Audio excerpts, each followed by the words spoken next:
Olá pessoal, sejam bem-vindos a mais um encontro aqui no canal da Sociedade Chesterton Brasil.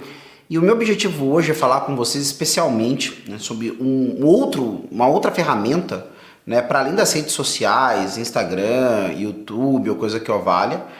Se é que para mim é sempre muito estranho considerar o YouTube uma rede social, mesmo o Facebook, certo? Então, vocês conhecem muitas coisas do que nós produzimos através dessas redes, né? Facebook, Instagram, também YouTube aqui, vocês veem. Principalmente o pessoal que quer ver conteúdo com mais tempo, mais do que alguns minutos, tem tempo para investir num aprendizado mais profundo acerca de Chesterton.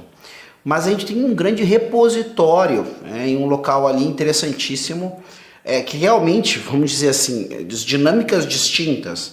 Nós temos ali a coisa mais dinâmica que tem, que são os shorts, os reels, e aí rápido, no máximo 3 minutos e deu. Nós temos algo um pouco mais extenso, certo? Aí também no YouTube, muito mais extenso. A gente sabe que tem conteúdo aqui de mais de 1 hora, ou perto de 1 hora, ou de mais de meia hora. Mas nós temos aí realmente a velocidade mais baixa desse processo, que é o site da Sociedade Chesterton Brasil. Então eu sei que tem muitas pessoas que hoje em dia nem mais têm o costume de parar para visitar o site, que nem sempre é uma coisa tão bacana, uma experiência tão legal de fazer através do celular, que eu acredito que hoje é o meio onde as pessoas mais navegam pela internet, tá? E ao mesmo tempo não é sempre que as pessoas estão diante do computador para isso, para navegar. Hoje em dia muitas pessoas sentam na frente do computador, seu PC, seu notebook, para trabalhar e assim por diante. Então parar para ler, parar para verificar um conteúdo assim, muitas vezes não é da experiência das pessoas fazer isso, mas através de sites. Isso aqui eu estou presumindo, tá? Parte um pouco da minha experiência, parte um pouco também do que eu vejo por aí, certo? Só que eu tenho um interesse bastante pessoal, do ponto de vista assim, eu acho muito importante ter esses repositórios, esses lugares, onde deixa guardadinho lá uma série de coisas interessantes, certo? Instrutivas, educativas, acerca de um tema da qual eu gosto, certo? Então, assim, vocês, quem gosta, por exemplo, que pertence a algum tipo de grupo de fãs ou coisa que eu valha, sabe que é legal tu saber que existe aquela wiki, da sua história predileta, ou mesmo um site próprio, da sua história que você pode acessar, e assim por diante, artigos do autor ou de quem cria a história, então esse tipo de coisa.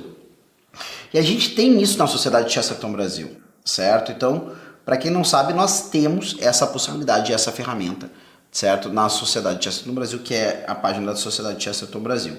E lá existe uma série de artigos, alguns que são escritos por autores de língua portuguesa, essencialmente brasileiros e tudo mais, mas também tem algumas traduções de artigos acerca de Chesterton, certo? Nós trazemos porque consideramos também que é importante que se conheça, que aquele que entre no site tenha acesso a essa possibilidade de um conhecimento de qual é o lugar, qual é o estado da questão, qual é o momento que nós estamos das pesquisas chestertonianas.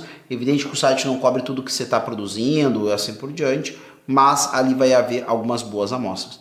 Tirando o fato, ali você vai ter a divulgação dos últimos lançamentos que existem da Sociedade Chesterton Brasil, você tem um acesso rápido à livraria da Sociedade Chesterton Brasil, você tem acesso também ao núcleo de formação relacionado ao conhecimento de Chesterton, que também você pode ali dar uma olhada, ver como é que ver se esse é seu momento de investir mais no conhecimento de Chesterton e assim por diante. Então, esse acaba sendo o local mais completo para você acessar, certo, as possibilidades que existem para aprimorar o seu conhecimento, a sua visão de mundo, a sua formação pessoal a partir da escrita de Chesterton.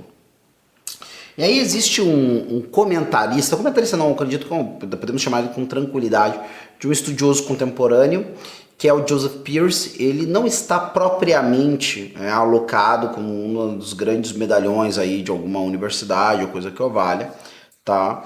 E eu não sou o cara que estou aí batendo palma para todas as formas de autodidatismo, ou conhecimento, que corre fora da universidade. A bem da verdade, todas as críticas à universidade no Brasil que possam existir, e várias delas muito válidas, ainda assim nós percebemos que algumas pessoas se aproveitam da falta de escrutínio que existe muitas vezes na internet e colocam qualquer coisa, tá? E para uma pessoa que está iniciando em qualquer assunto é difícil distinguir, certo? O que é realmente algo de qualidade ou não, tá? Talvez alguém mais experiente consiga fazer isso, certo? Então, mas o Joseph Pearce é um desses casos, certo? Que não é também algo tão incomum assim, de gente que, beleza, não passou pela universidade ou passou muito brevemente, às vezes conclui bacharelado, às vezes nem isso, e que tem uma erudição incrível. Isso não é novidade na nossa história, certo? O próprio Chesterton é esse caso, nosso autor tem essa característica, certo? Um dos principais caras, né, que organizou o dicionário Oxford, né, não tinha a clássica formação acadêmica dos grandes linguistas, né, da Universidade de Oxford. Então, a gente sabe que também existe gente produzindo coisa muito boa fora da universidade, certo? Ou fora dos ambientes de pesquisa universitária.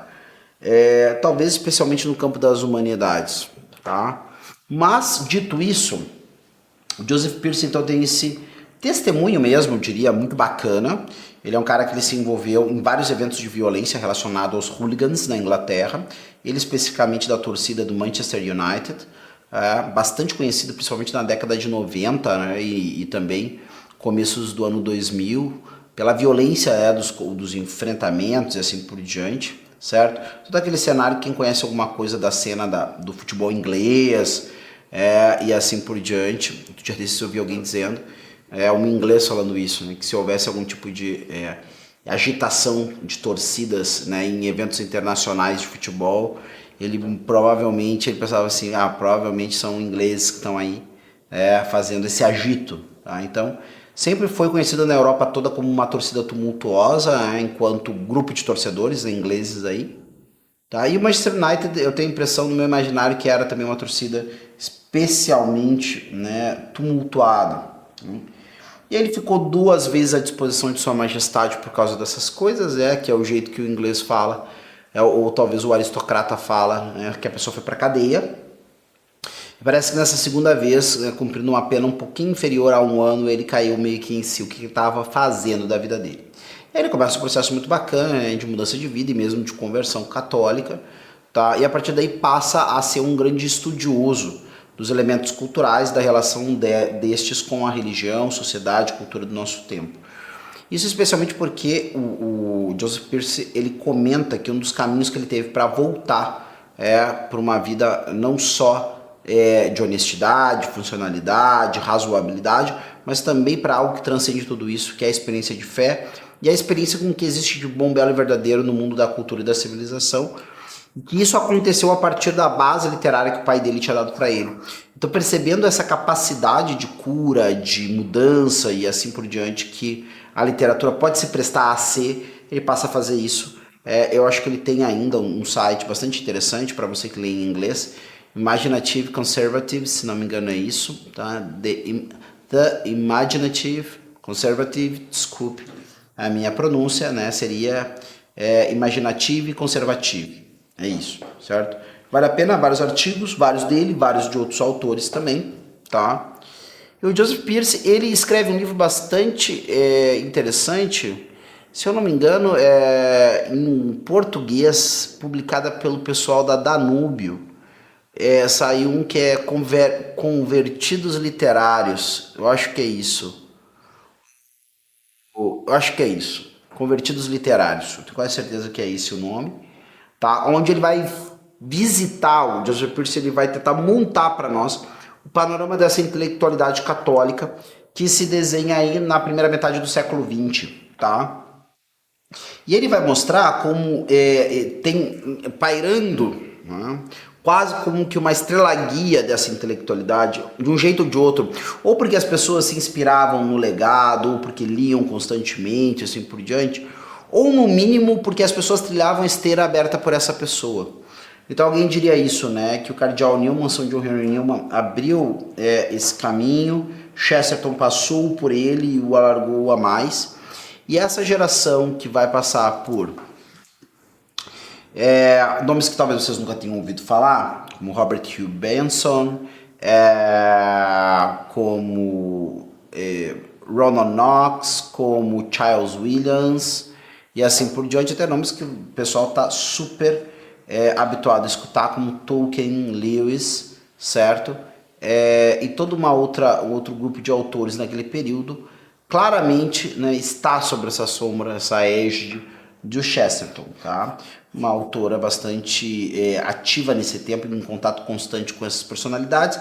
Por exemplo, a Dorothy Sayers, que vai falar que Chesterton é a principal leitura em termos de apreensão da dinâmica do mundo mesmo e da estrutura da realidade, assim por diante, tá? Então, é isso aí. Então, o que nós temos? Joseph Pearce vai aproveitar a deixa para falar dessa relação que existe entre duas obras, tá? E essas são tanto a indicação que nós fazemos, meu projeto de vida, pelo menos agora, né? Projeto a curtíssimo prazo, tá? Projeto de vida ficou meio grandiloquente, mas que é a leitura e a comparação entre os textos que estão presentes, né? No quarto capítulo de Ortodoxia, que é a ética do País das Fadas, certo? E ali o texto do Tolkien escrito chamado Sobre Histórias de Fadas, tá? On Fairy Stories, certo? Aí com mais de uma publicação, tem 3 edições pelo menos que eu conheço aqui no Brasil, onde foram publicados esse texto, né? Um deles é Sobre Histórias de Fadas, publicado uma vez pela Conrad, uma edição que eu acho muito bonita. Depois Árvore e Folha, publicado pela Martins Fontes, numa edição que tem menos textos do que a última edição dessa coletânea, Árvore e Folha, vai ser publicada por fim aqui em português, né, na sua totalidade, com tudo que tem nessa publicação pela HarperCollins, tá? Então hoje é a última versão que vocês encontram. Nesse Árvore e Folha, então, um dos textos que vai ter ali dentro é Sobre Histórias de Fadas.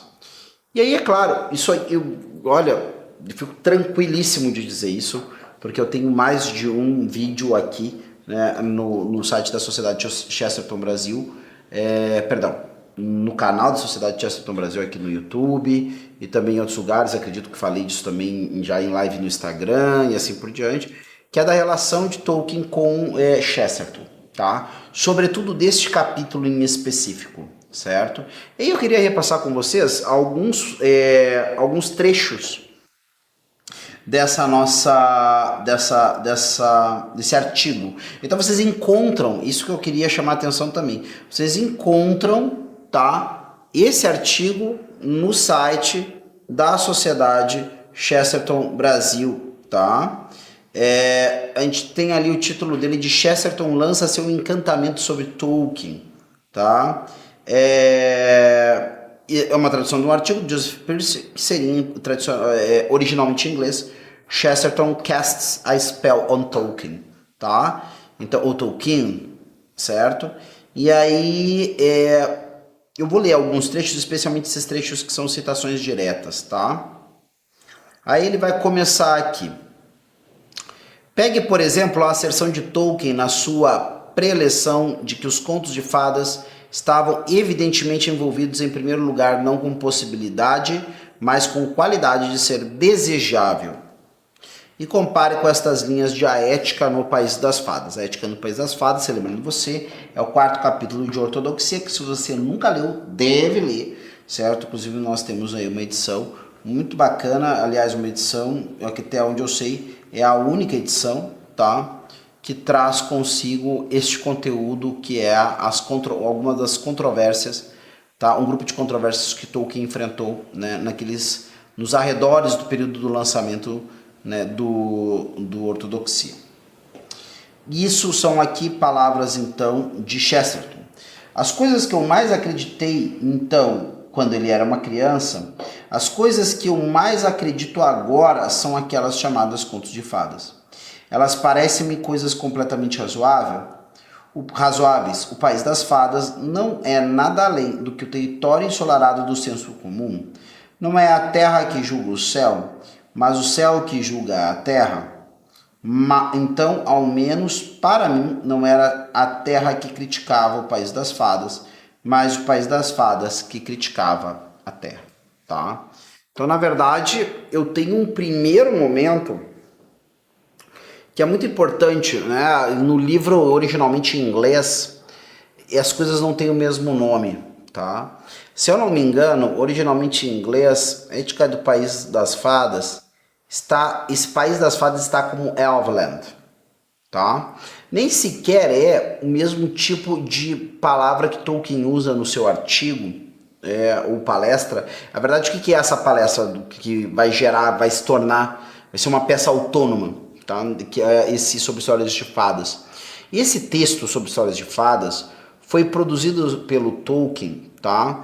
Para ele dar uma palestra em St. Andrews, onde ele deveria falar sobre a coleção de um grande coletador. Ele claro que ele escreve também, dá a sua versão, coloca por escrito esses textos, tá? Dos contos de fadas, certo? Numa coleção de 12 volumes, se não me engano, que é os livros coloridos das fadas, tá? Que aqui foi publicado no Brasil pela editora Concreta, tá? Que é os fabulosos livros coloridos, se eu não me engano é isso mesmo, tá? Em parceria com outro empreendimento que acho que hoje em dia não existe mais, certo? Mas é isso. E aí qual era a ideia dessa coletânea? A ideia da coletânea era trazer, certo, uma série de contos de todo o mundo, certo? De várias culturas, em volumes distintos por cores, e se eu não me engano haveria uma certa filiação de gênero ou estilo entre os contos de cada um dos volumes, está bem? Também vale a pena aqui lembrar, certo, que o Instituto Hugo de São Vitor, certo, Confraria de Artes Liberais, essas iniciativas todas, certo, estão debaixo, né, do guarda-chuva do Instituto. Em breve, ou já estão lançadas, até pergunto para quem está aqui nos ajudando se já foi lançadas, a coleção acerca de fábulas, contos, mitos e assim por diante. Mas se ainda não foi lançada, está na iminência de ser lançada. Então, não se deixe de informar também. O empreendimento é muito semelhante sobre esse ponto de vista, né, na ideia de dar uma coleção que permita a pessoa ter contato com praticamente, pelo menos alguns exemplos ou algum exemplo de tudo que é mitologia que se produz mundo afora, né? Então, também aqui o Instituto Hugo de São Vitor, né, que é o guarda-chuva debaixo do qual está a Sociedade Chesterton Brasil, também vai a um empreendimento semelhante a esse. E ao falar sobre o que era o conto de fadas, nós travamos já num primeiro lugar. E esse primeiro lugar é o que é esse País das Fadas? O que é Elveland do Chesterton? O que é a Fairy do Tolkien? E é sobre isso que eu quero falar mais no nosso próximo vídeo.